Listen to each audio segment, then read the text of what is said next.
Magandang gabi mga idol. Welcome back po muli sa another short video po natin. Ako nga po muli si Lloyd na nagsasabing magsumikap para umulad ang buhay at para all goods lahat mga idol. At para po sa video natin ngayong gabi mga idol ay mag-share na naman po tayo ng kaunting kaalaman tungkol po sa multitester.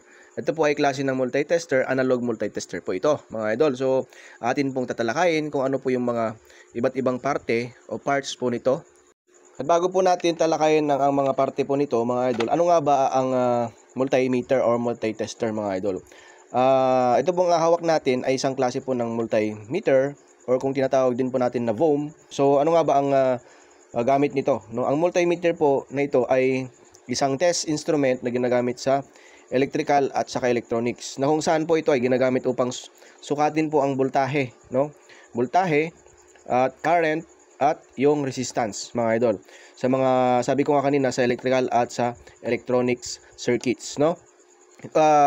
So tinatawag din itong analog or dahil gumagamit ito ng needle or pointer mga idol. Yun po, yung gumagalaw na yan.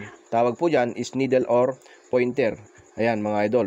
Na kung saan sinusukat nito para ipakita ang voltage, resistance at current dito po sa mga scale natin. Ayan, yung mga may number na yan at may mga linya. Ang tawag po dyan is scale. So tatalakayin po natin dito sa ating video mga idol.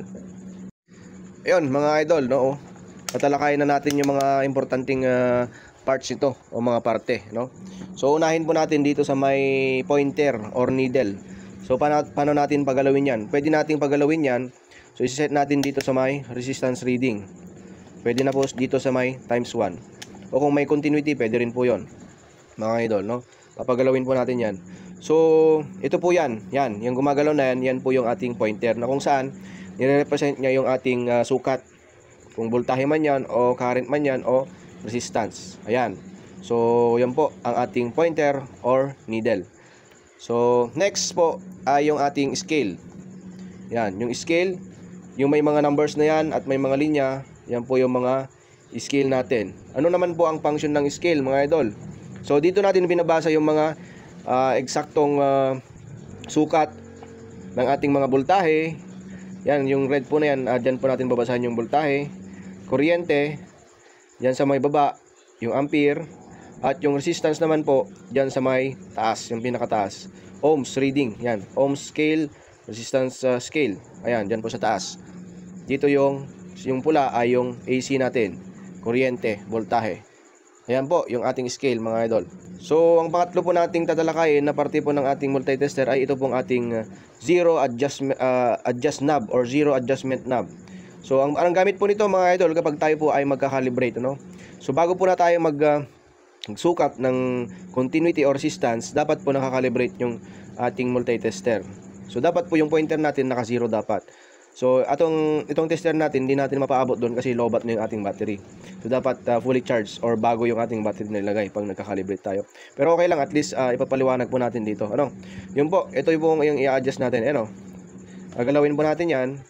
Ayan.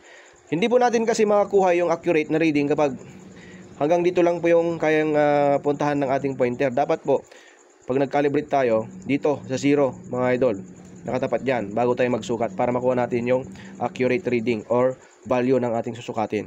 Ayan, kada lipat po natin times 10, calibrate, times 100, calibrate. Basta bago po tayo magsukat mga idol, calibrate at calibrate yan. Ayan o, dapat ganyan mga idol. O, dapat naka 0 bago ka magsukat ng ating kung ano man po ang susukatin natin. Yun po yung zero adjustment knob mga idol. Yan, okay. So sunod naman po natin mga idol, ano, ito pong ating range selector switch or function switch mga idol. Yan, ito. Yung nililipat-lipat natin. Yan po ang tawag dyan is range selector switch, no? So ito ay pihitan or rotary switch na ginagamit para pumili ng anong gusto mong susukatin mga idol, no? I-measure. So kung mi-measure mo is dito sa may AC, dito mo set. May AC. Kung gusto mo naman ng direct current voltage, dito. Kung gusto mo naman ng ampere, yan, DC ampere. Direct DC ampere pong tawag dyan dito sa range na ito. At pwede naman po dito sa may resistance reading or continuity range, no? Yan, ito yung range natin. So ang function po nito mga idol, no, sabi ko nga Depende sa inyong susukatin. Dapat ito ay nakaset ng mabuti. So, ang lagi pong patakaran dito mga idol, ano, wag kapag nagsusukat po tayo ng ating voltahe at direct current at saka AC, dapat po mas mataas po yung selection or sineselect natin sa may ating multimeter kaysa sa susukatin natin. Halimbawa, susukat tayo ng 220 volts, ang susukatin ang pagsiselikan natin ay dito sa 250. Hindi po pwedeng 50, no? 50 volts mga idol. Nakikita nyo po ba? Ayan. Hindi po pwedeng 50 kasi masisira po ang ating multi-tester kapag gano'n. So, dapat 250, mas higher po. So, dito naman po mga idol, at syempre, kung ano po yung desired voltage din or mas higher din. Halimbawa, susukat tayo ng 12 volts, hindi po pwede sa 10. Dapat sa 50, mga idol. So, sa sunod na video po natin, itatalakayin po natin yung mga major division at minor division. Ayan, mga idol. Ayan po, ang ating range selector switch. Ayan mga idol, hindi po mawawala ito ating dalawang probe, no? Yung dalawang probe po natin, itong red po ay yung positive probe at ito yung ating negative probe. Ito yung mga mahalagang parte rin po ng ating multi-tester. Ito po yung nilalagay natin sa ating tinetest. Ayan, ganyan. So, ganyan po, no? Depende yan sa mga tinetest natin. So, ito po yung ating mga probe mga idol, ano? Sunod po natin, no, na tatalakayin na parte ay yung ating mirror scale. Yan. Itong mirror scale natin. So, maliit na salamin sa likod ng scale natin o harap ng scale natin, no? Ang function po nito mga idol, no, para maiwasan po natin ang parallax error, no? So, maling basa po kasi kapag ganito po yung pagbasa natin mga idol, no? Kapag nagbabasa po tayo ng ganito, dapat yan nakaharap po sa atin, no? Yan, nakaharap mismo, hindi po nakatabingin ganyan kasi hindi po natin mababasa yung ating scale ng mabuti, yung value, mga idol. Ayun mga idol, ang ibang pa nito, parte nito ay yung battery natin, no? Nasa loob po ito. Nasa loob po ng housing natin. So, o enclosure, no, yung battery. Siyempre, ang battery natin, yun yung bumubuhay din po ng ating multi-tester. Karaniwan pong voltahe ng ating mga battery ng multi-tester ay 1.5 volts to o tinatawag natin na 9 volts mga idol. Yon mga idol, ang ibang mga tester meron tayong mga terminals, no? Yung terminal naman, yun lang naman ang nilalagyan natin ng mga linya ng probe natin, the positive and the negative probes natin, no? May mga terminal yung may butas diyan. Sinasaksak lang, no? So itong multimeter natin ay wala, naka-direct na po yan sa may board, circuit board nito sa loob. Yan. Yun po mga idol, no? Sana po nakatulong po sa inyo ang ating short video ngayon.